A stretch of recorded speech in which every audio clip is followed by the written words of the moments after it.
Hey guys, J.R. Fisher here. It is Tuesday. Yep, I think so. Around 7 o'clock, a little after 7 o'clock on the West Coast. And I wanted to talk to you real quick because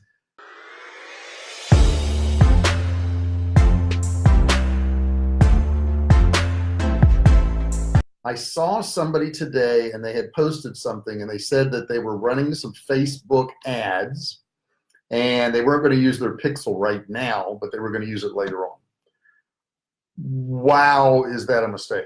And I want to kind of go through real quick what a Facebook pixel is. You've probably heard of it, and you may not know the importance of it, but it is huge in your success online.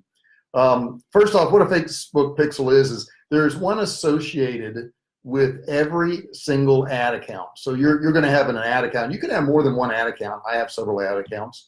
And that pixel is actually going to learn the type of people that are going to buy the product you're offering. So to give you an example, I have one Facebook pixel and it is warmed up, they call it, to the survival industry. And the survival industry is people who buy survival food and survival supplies, and they are into preparedness and that type of thing. And we have a pixel for that. Now, I have another pixel for people who want to make money online. You know, if you're listening to this, you're probably one of those people. And what that pixel does is it knows people who are interested in making money online, or maybe e-commerce, or doing affiliate marketing, some way of actually making money online. That's what that pixel's for. Now, here's the deal with pixels.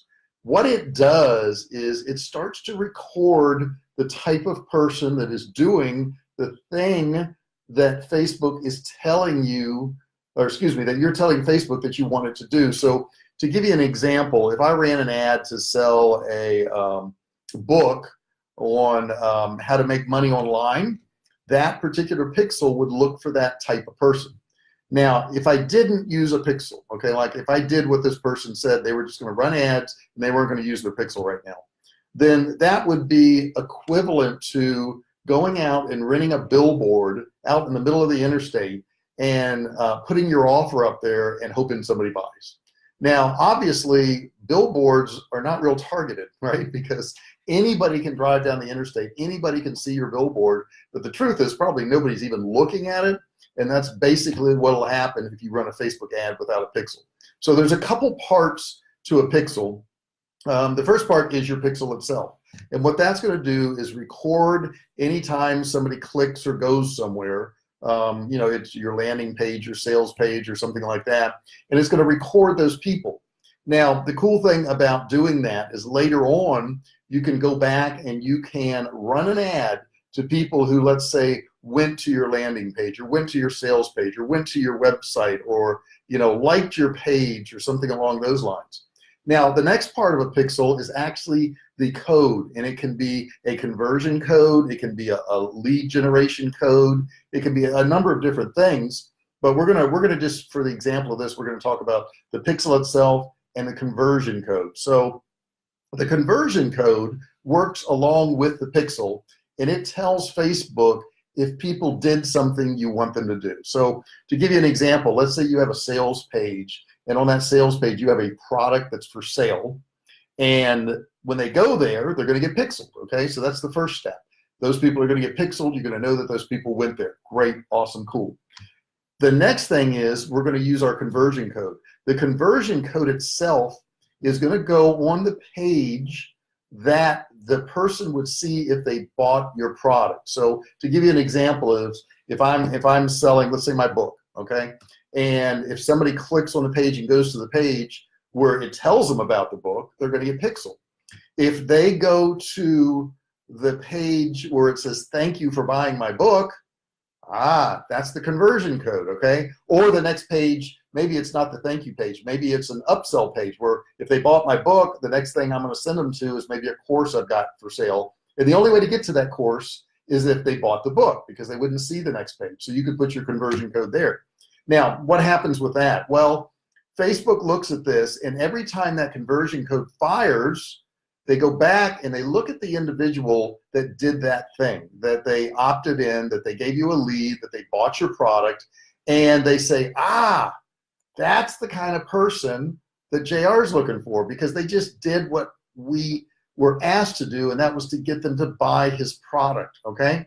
So what you're left with is you got your pixel, you're going to pixel the people, and then you got your people that bought. Now, another thing that Facebook's going to do is every time they buy or they opt in or whatever, it's going to register that as a person in your ads account that did something you wanted.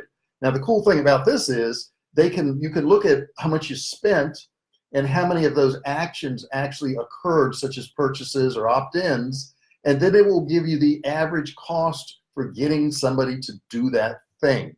So let's say it cost you $15 to sell your product. To get somebody to buy your product, you would have to sell it for more than $15. But wait a second.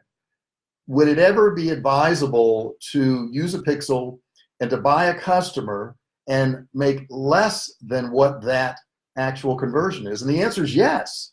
The answer is yes in the beginning of your ads. So in the beginning of my ads, I was sending them to a page and I was selling them a product, and I actually lost money on selling them the product. Now, why would I do that? That's craziness, right? Well, the first thing is that Facebook has to have a certain number of actual conversions of purchases or opt-ins for it to start to optimize, and there's a lot of talk about that, but I would say 20 a week or 10 a week, somewhere along there is going to be bare minimum. And if you can get that, then that Facebook pixel starts to understand your audience. And as it understands your audience, it can go out and it can look for more people that resemble the people that went to your page, that bought your product, that bought your book, your dress, whatever you're selling. It can go out and look for more of those people. So why would I want to spend more money on getting people to buy my product than what I made? Because if I get enough of those people, that pixel gets smarter and smarter and smarter, and it starts to learn who my audience is. It starts to learn the type of people I'm looking for. And if it does that, it's going to work more accurately for me and find me more of those people. Now, something else you can do, which is pretty cool, and I do this too, and all good Facebook ad marketers do this, is that what they'll do is after they've got a amount of buyers, they can actually take those buyers and upload them to Facebook and say, I want more people that look like this. I want a lookalike audience. And I talked about this the other day, but that's a really cool thing to do. Now, you do have to have 100 people who bought your product within the same country to create a lookalike audience. Okay, so that's what Facebook requires. But something else people mess up on this is they'll get 150 sales or they get 200 sales, they upload it, and they make a lookalike audience, and they start selling their product, and they're all happy. The problem with that is that 100 or 150 people, that's good, and you can create a lookalike audience, and you can probably make some money, but why not do that when you get more and more buyers? In other words, once you get 300 buyers, do it again. And once you get 500 buyers, do it again, and 1,000, and do it again. And the reason you're going to want to do that is because there's more data. And if there's more data, if you have more purchasers, then Facebook can create an even better lookalike audience. So what you're basically doing in the beginning is you're buying data. You're trying to find people who are going to buy your product. And once you've done that, you can upload that and find more people like that. But as you do that, as you find more and more and more buyers, you want to keep changing that lookalike audience. And an example was I was just now talking to my wife, and I had created a lookalike audience, and I had like thousands of buyers, and it wasn't performing the first couple days. In other words, people weren't buying, and I was like, it's got to, because I've given it all this data of all these people, and sure enough, it clicked in today, and all of a sudden I got a whole bunch of sales on it because Facebook has figured it out. You don't have to figure this stuff out. Everybody's trying to say, well, I need to figure out who's going to buy, and I need to do this, I need to do that.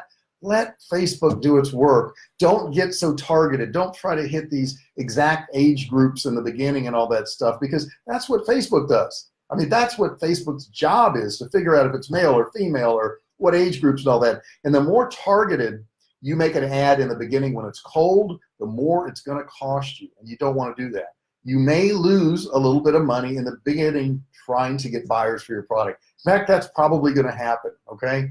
But once you've got those buyers, once you've got that data, you can then upload it and make these lookalike audiences, and heck, you can make a lot of money.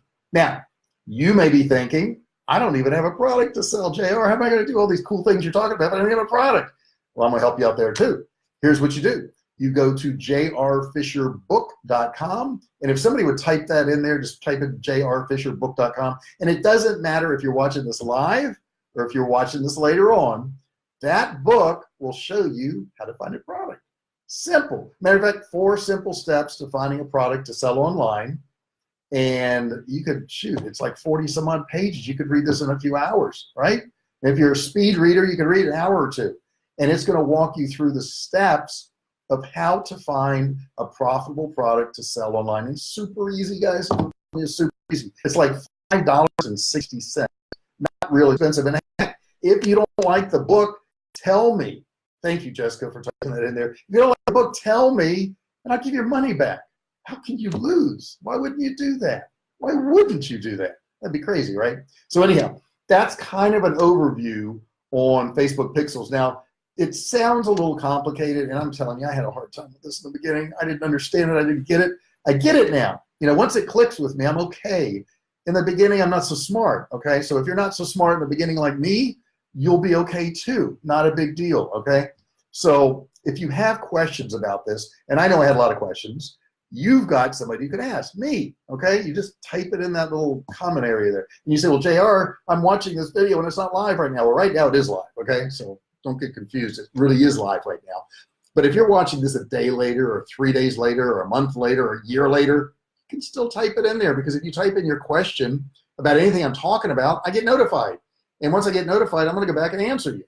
And why would I do that? Why would I do these free videos and answer all these questions for all these people? You know, because some of them give me money. Some of them will actually spend money with me because they go, hey, that stuff was pretty good. What else do you have? I'd like to buy something from you. So I would say the majority, in fact, I know for a fact the majority of the people don't buy anything from me. They get this free training. Pretty cool. Enjoy the free training. If you just want the free training, take it. It's there for you, okay? It'll help you out. But if you want more information, you want to learn more, I've got other ways to teach you too, okay? This isn't an ad for any of this outside of the book. Yeah, I want you to get the book. I think you should get the book because it'll teach you how to find products. And that is www.jrfisherbook.com. Matter of fact, I will do my attempt at typing and talking. This is not smart to do. This is not smart, but I'm going to do it. J.R. Fisher Book. See how I can't talk anymore? I can't type and talk. No way. Okay, I stuck it in there too. So check it out, jrfisherbook.com. Grab my book, learn how to do this stuff. If you have any questions about pixels or Facebook ads or e-commerce or any of that stuff, hit me up. Put a question in there, right? And do me a favor. Do me a this is a big favor. Make sure you share this video. Make sure you like the video. Make sure you comment. If you don't like the video, put down there why you didn't like it. I want to know. I want to know what I'm doing wrong, okay? If you do like it, put why you did like it. I really appreciate you guys listening. And tomorrow I got some really cool stuff. Stay tuned. The way you're going to know when I do these videos, in case you're wondering, is you need to go to JR Fisher Marketing. You need to like my page, and then you need to turn on the little notification thing there so you know when these videos are coming about. So it kind of like taps you on the shoulder and says, hey, JR Fisher's going live right now. If you want to watch something, go watch him. He's going live. So make sure you do that. I appreciate you listening. Hope you guys have a great evening, and I will talk to you probably tomorrow. See you later.